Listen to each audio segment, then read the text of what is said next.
Oseo Okanali'is, Chalaki Naraki, Southern District. Hello friends. I know it's been a while since our last video update, but I thought I'd start this time in 2021 with a few traditional stories from our former UGU Hicks of Cherokee stories. And hopefully in the future we can make more video updates concerning traditional American Indian storytelling and other subjects as well. First, I'd like to read the story of the rabbit and the tar wolf, an Ani-tsalagi story about the trickster rabbit and how he got started, by Chief D.L. Hicks. This is what the old people told me when I was a boy. In the old days, animals were larger and more intelligent than the ones we have nowadays. They all could speak the same language, and they held a council, just like man today. One time in the old days, when there were no men, no rains came, the world was dry, creeks and rivers dried up, only the largest lakes held water. The mountains were so hot and dry that all were suffering. Many animals died from lack of water. The animals decided to hold a council to decide what to do. All the animals met. These were the great animals, the huge animals of old, and not like the small little animals of today. These were smart animals and all could speak the same language. Galuka, frog, as marshal of the council, called all the animals together. Every animal family was represented at the council. Yona, the bear, speaker of the council, called the meeting to order and told the council, "These are desperate times. Soon we will all die from thirst if we do not find water." This was an understatement to all present. "Down, down, dig down. There's water there." Shitana, crawfish, informed his friends. "In the earth." Asked Saloli, squirrel. "Dig down," repeated crawfish. "I agree." Yawapi, Kanahita, long man, "The river flows beneath our feet, deep down in grandmother earth," said Tukaski, turtle. "I agree," said the Yunisi, water beetle. "Then we will dig," ordered Yona. "We must have rules," said Frog, ever on the alert for breakers of laws. "Only those who help dig the hole will get use of our labors," said Awi, the deer. All voiced agreement. No work, no drink was the rule. "So be it. This will be our agreement with each other," said Yona. "Only those who help dig the well will get water from that source." They all agreed by cheering the announcement. Each animal went to his home and returned with his shovel and other digging tools. Only Shisitu, rabbit, refused to dig. He ran and played, chasing the female rabbits around the town. "Hey rabbit, if you do not dig, then you do not get water," announced Frog. "Oh, I don't need to dig for water," said Rabbit. "I will take care of myself." The animals warned Rabbit not to come near their water. If he was caught stealing water, then they would punish him. They would punish him severely as a thief. "Yes, a lazy thief," put in Yona. He hopped off, happy to be free of the labor. And the rest of the animals, they worked day and night. They sweated, they hurt. They ate very little because it increased their thirst.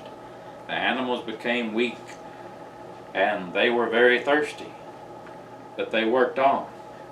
After days of hot, dry, hard work, they finally found water. At that moment, they would gladly take hot, muddy water, but this was good, cool, clear, sweet water. dry of throat, they cheered, they were saved. They gave thanks to their little brother, Crawfish, for his guidance. Everyone brought their water bowl and filled them with the precious liquid. With fresh water in their system, all returned to their normal self. Their fur, hair, and scales became bright and shiny. There was a new step of life in everyone's movement. After a while, they became suspicious of Rabbit, for he always seemed to look as healthy as everyone else. How could this be when he had no water to drink? When he was asked how he fared so well, he told them, "I get my water from morning dew on the grass." No one believed him, but they knew no difference. Every evening Rabbit watched from a hillside as the others carried water to their home. He was thirsty. There was no dew on the grass. It was so dry. He had to have water. Rabbit turned to theft to survive. He stole precious water from the public well. But some of the animals, those of the suspicious sort, still wondered how Rabbit lived so well. They suspected that Rabbit lived by stealing water from the well.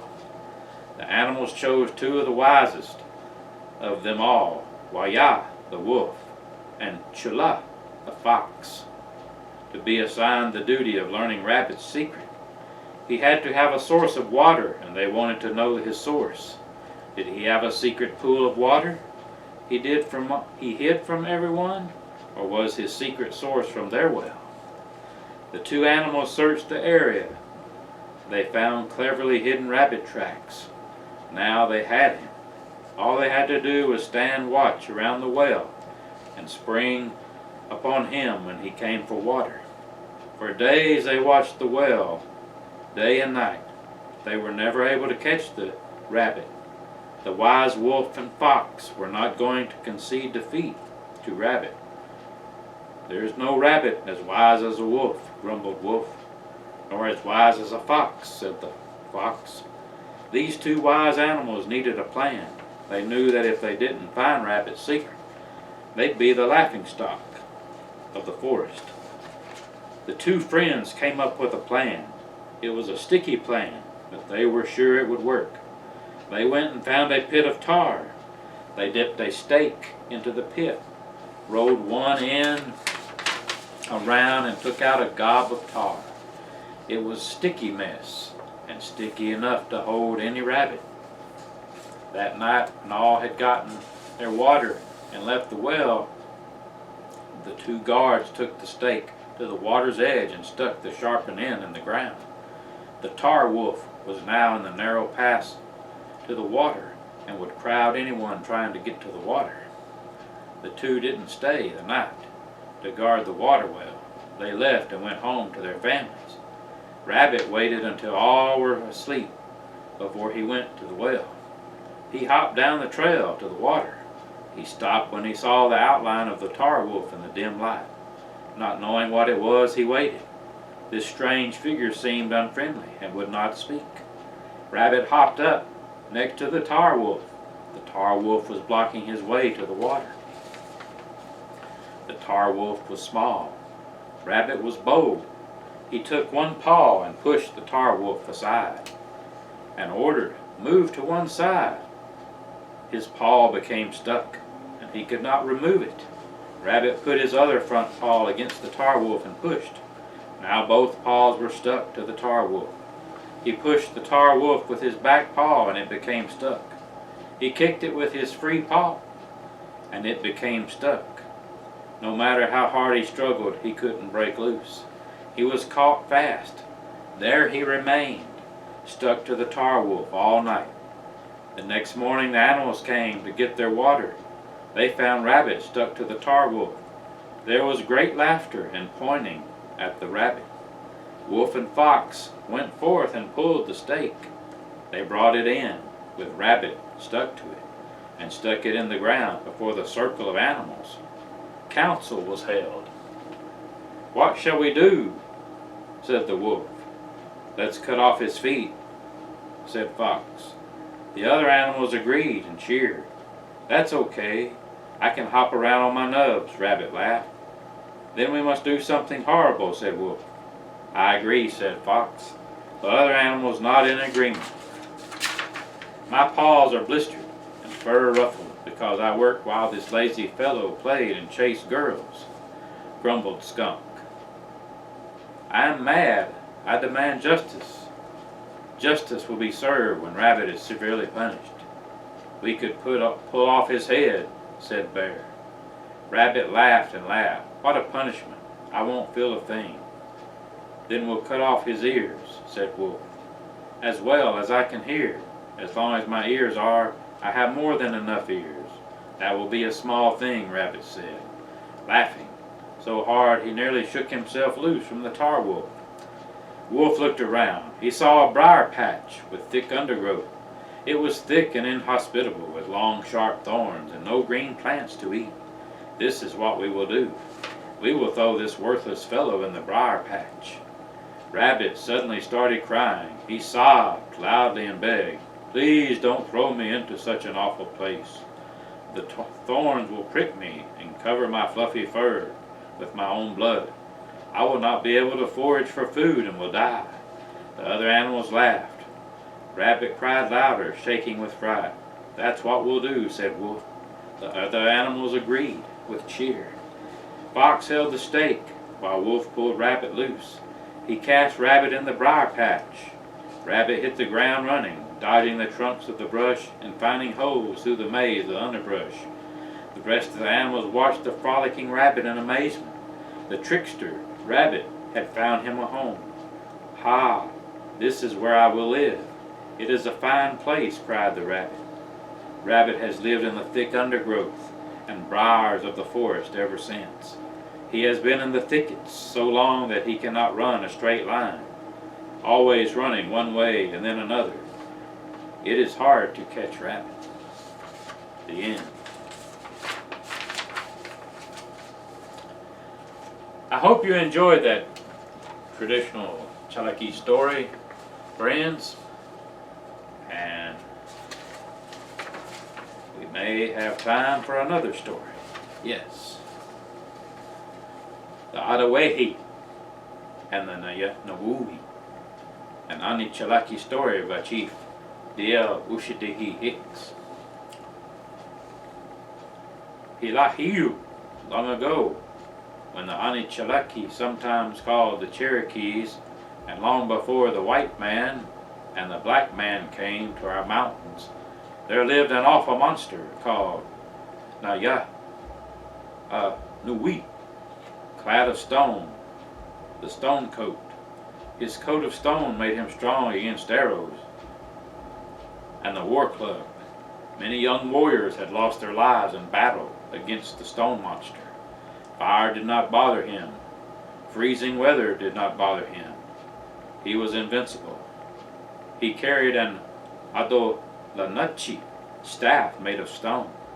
He used to seek out people to eat them, for this monster of our mountains was a cannibal. He lived in the forest.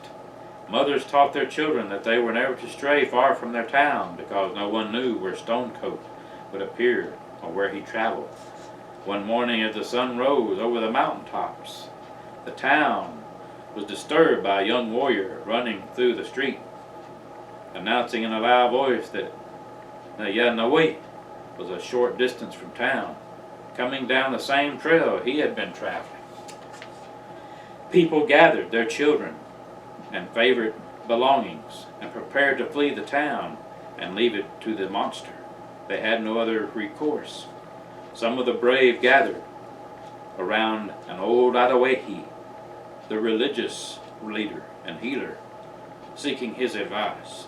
This old man of many years as Adawehi was the most powerful and knowledgeable Adawehi on either side of the mountains and in any town. He was tall and slender, straight of back and not an ounce of fat. His sha'iti, top knot on his hair, was wispy and gray. All the hair on his person was pulled, leaving only his age-thin eyelashes. His earlobes hung to his shoulders from the weight of his stone earrings. The people waited as he sat in deep thought. I need 7 young virgins, each in their moon phase, one from each clan. They must be pure of heart and trusting of me, the Adawehi finally said. A surprised ah came from them all. The people stood, amazed and confused. I need 7 young virgins, each in their moon phase, one from each clan. They must be pure of heart and trusting of me, the Adawehi repeated. Each clan found and led a young virgin in her monthly moon phase to represent their people. The young women stood in front of the old Adawehi, wearing only their front leather galo usolo robes. These 7 girls had known the Adawehi all their lives, and he had been their teacher. All of the virgins trusted him and had their mothers, grandmothers, and their mothers before them. He took them to the river where they performed the ceremony of purification called Atawatiyi, go to water, where they dipped under the water 7 times. After the ceremony was performed, he led them to the edge of the town, where the trail led into town. He spread them along the trail several feet, separating them. He told them that they were in their time of the moon phase, and the monster would not come close to them. Nayanawuwi could not stand the smell of the virgins during their time. The girls trusted the old Adawehi, and they would stand their ground. The town and their people depended upon them. Nayanawi walked down the trail, the stone staff sniffing the air for humans. He was huge and heavy in step. He scuffed the ground where he walked. He smelled awful. He was a terrible sight to behold. As the monster clad in stone neared the first girl, he said, "My daughter, you are in a very bad way." The act of coming close to the girl seemed to weaken him. When he neared the second girl, he hurried past and said, "My daughter, you are in a bad way." Nayanawuwi became weaker after passing each girl. By the time he came to the 7th girl, he could barely walk. As he approached her, he said, "My daughter, you are in a bad way." He passed her and fell to the ground, so weak he couldn't go any further. He was now at the mercy of anyone who wished to do him harm. The Adawehi walked to the monster with a group of brave warriors. He said, "I will drive his staff through his neck and pin him to the ground." Adawehi pulled the staff of stone from Nayanawi. "We can." He raised the staff high and drove it through the monster's neck into the ground. The monster let out a scream that weakened to silence after a time. "Now gather the 7 sacred woods of our people. We will build a fire over the body of Nayanui. He has lost his power, and he cannot stand against the fire of the 7 sacred woods." Each clan brought the sacred wood of their clan and piled it high over the body of Nayanui. He didn't move. He lay stunned and weak. And Adawehi, the Achila Sati fire maker, made a fire of the wood pile high on top of the monster. The old Adawehi sat on his bare heels and chanted prayers in a secret language that only the order of the Ani-tsalagi understood. As the fire roared and burned hot, the monster gave out one more scream and lay silent. He was dead. The fire burned bright and hot. The fire was so hot that Nayanui was burned to ash. He was no more. The Adawehi took the ashes and poured them into the hole. The last remains of Nayanui was covered by a stone.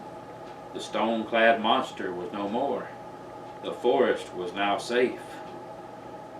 Never again would he feast upon the Ani-tsalagi people. That night a great ceremony was held in the UGU townhouse. The town and the towns of the rest of the nation danced for 7 days and nights. It was the last great act of the old Adawahi. His story would be told by every town for generations to come. The end. Well, friends, I hope you enjoyed those short Ani-tsalagi traditional stories from Chief Hicks, and hopefully next time I will be able to read some more stories from other tribes. So, until next time,